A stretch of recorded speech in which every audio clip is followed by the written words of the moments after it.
I think we're going to start this off with a graphic that we're going to put on the screen right now. This was from a Reddit thread, r/NBA. Someone broke down the entirety of last night's broadcast into everything. And listen to this. So 42 minutes of actual basketball was played in the 3-hour All-Star game. Here's the minutes breakdown.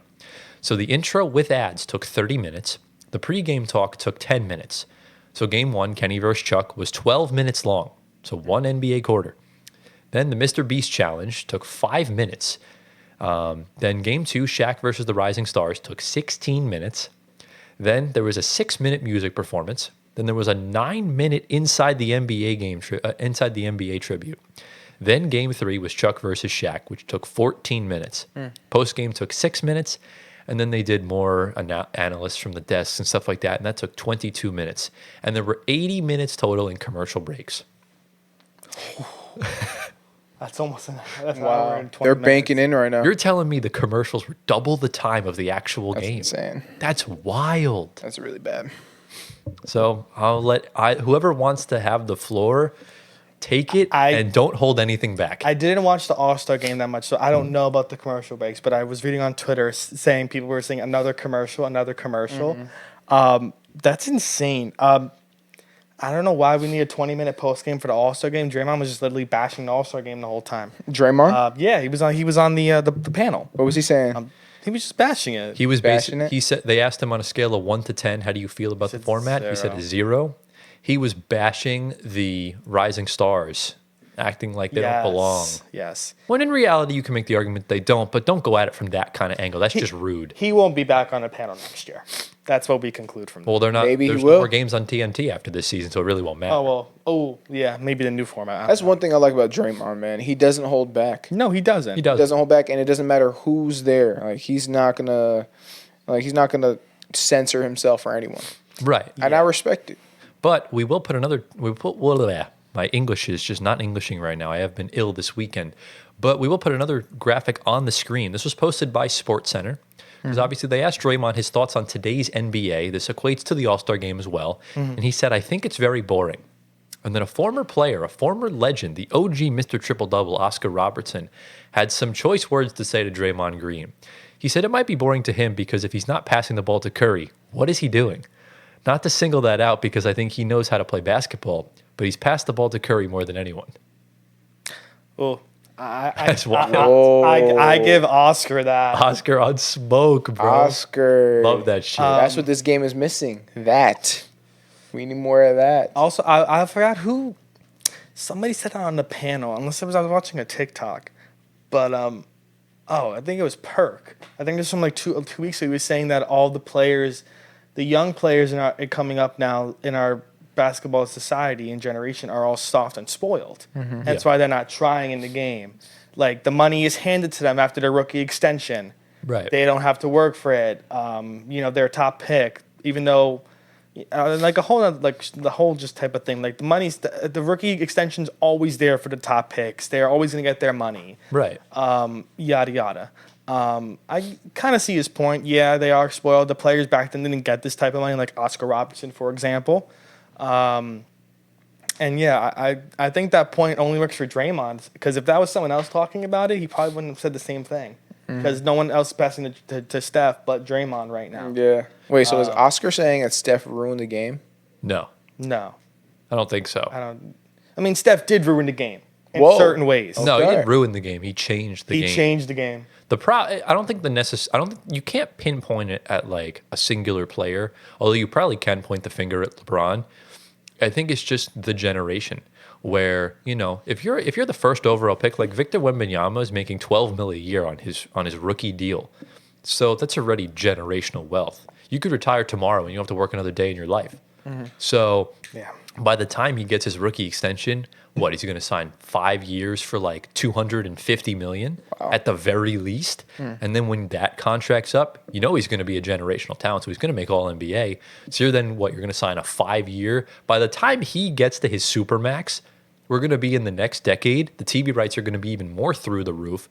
You're looking at Wemby probably signing 5-6 years, probably half a $1 billion contract. That's realistically what we're looking at. Yeah. Insane. for Wemby's caliber. That's very much out. Okay. Yeah.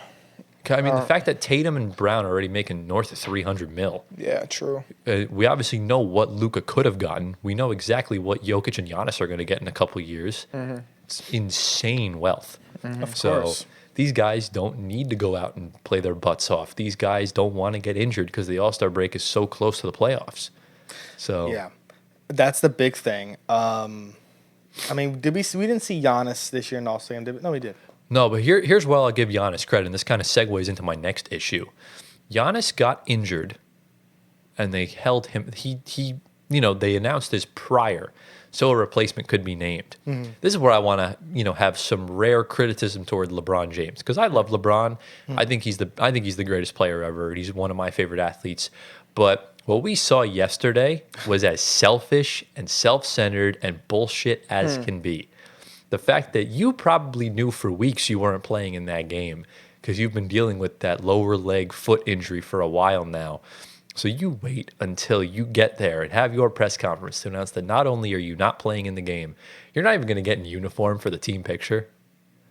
Like, that is so selfish and so self-centered and so arrogant What makes that selfish? because you announced this prior, you can get a replacement in there.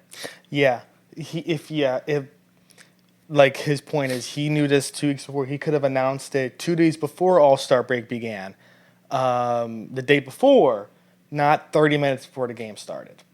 Yeah. I don't think anybody else knew but him. And Anthony Edwards was a different story. I think He had some discomfort when Yeah. he was warming up. but I think LeBron was, my foot hurts. I woke up this morning, my foot hurt. I think that's kind of the excuse he was getting at. Because I'll tell you what Giannis did, right? Giannis was diagnosed with his injury a week and a half ago, and Trae Young was his replacement. What does Giannis do? He still shows up. He's a good sport about everything. He's rooting the guys on from the sideline, and for the team picture, he was in uniform. He did everything he was asked to do. Yeah. And this is someone that doesn't even really like Giannis that much. I So- think Giannis is a good guy, man. With this, also you got to keep in mind, like LeBron is the face of the NBA. You would say, of course, with Steph, but people go there to see LeBron because don't forget, and this brings together a lot of international people to All-Star Weekend. Creators that are across the globe come to this All-Star Weekend because everyone's all under one vicinity. yeah. So LeBron not playing, you have kids that are left disappointed. You have people that are left disappointed a little bit. I mean, look, kind of, think you of it know- this way. Look at it this way. The man is 40 years old, and people are complaining that he didn't play in an all-star game. Like, come on. I don't think it's He's 40. I don't think it's necessarily the fact of him not playing. I think the fact that he knew he wasn't playing. How do you and know? You're just putting LeBron- yourself into his brain. LeBron's been on the injury report for the past 3 weeks. So Yeah. he literally sat out the game against Indiana Maybe- 2 weeks ago with the same foot injury. Maybe he didn't want to rule himself out. Maybe he's thinking, oh, I might be healthy by then. I don't want to rule myself out yet. And then he was like, It's LeBron. it was a game day decision for him. You never know. This is the typical LeBron behavior. I don't know. I feel like Bron always likes to put on a show. When the lights are out, he always puts on a show. Oh, That's the I thing. He agree. he always likes to make things about himself. Why do you think he didn't? Exactly. Why do you think he didn't dress up in uniform for the picture? Because he wanted all the attention to be on him. Hence the injury. They're talking about him Exactly. instead of the game. Maybe. And this is where I really feel bad for a guy like Norman Powell. I think Yeah. this year was his only shot at being an all-star. And Yeah. because of this happening, he's not going to get a chance ever again. I will say, I know that they're already, NBA, from today I was reading that they're already discussing next year, they want to do a 1v1 tournament at All-Star Weekend. Also, I love it. the NBA should also be taking notes of what the NHL is doing right What are they now doing? for What are their they doing? All-Star Weekend. So the NHL replaced their All-Star Weekend. It's like NBA, but they're off for 2 weeks now. So Yeah. they're having a 4 nations face-off. Okay. It is the top 4 teams right now in all of global hockey. So Team USA, Team Canada, Team Finland, and Team Sweden are the top 4 teams. So they're showcasing the international talent in the NHL with their respective countries for the Olympics next year in the Winter Olympics, because now all NHL players are going to be able to play in the Winter Olympics next year for their home countries, and then Right. also for 2030. And So apparently they're like bringing- giving a preview of it. they're giving a preview Yeah, of, I like that. and they're also bringing back the World Cup of Hockey to NHL, which is an in-season tournament with the international teams competing in the NHL. Yeah. Wow. And I know Adam Silver has considered the idea of U.S. versus international, U.S. versus the world for an all-star game, because that's the thing. That's the difference between the two cultures right now, where you got the Europeans like Giannis, Jokic, all those guys. You have, the guys from Africa like Siakam, and the Australians, the Canadians. These guys, are representing their countries and they want to make them proud. So they're playing, they're not playing 100%, but they're playing hard. Yeah. And they're actually giving effort, where these guys from the U.S., they don't, these guys, let's just call a spade here. These guys played for the best high schools and colleges in the country. They really haven't had to deal with much adversity. They didn't really go to class much. They really don't know about, the lifestyle that these international players have. A lot of them had, rougher upbringings, but once you get to that point of playing for a Kentucky or playing for a Duke, you're pampered, you're babied, and you're not really held accountable like that. Yeah. So that's where these guys really don't try. They take opportunities for granted like that. So I'm hoping the younger generation changes that.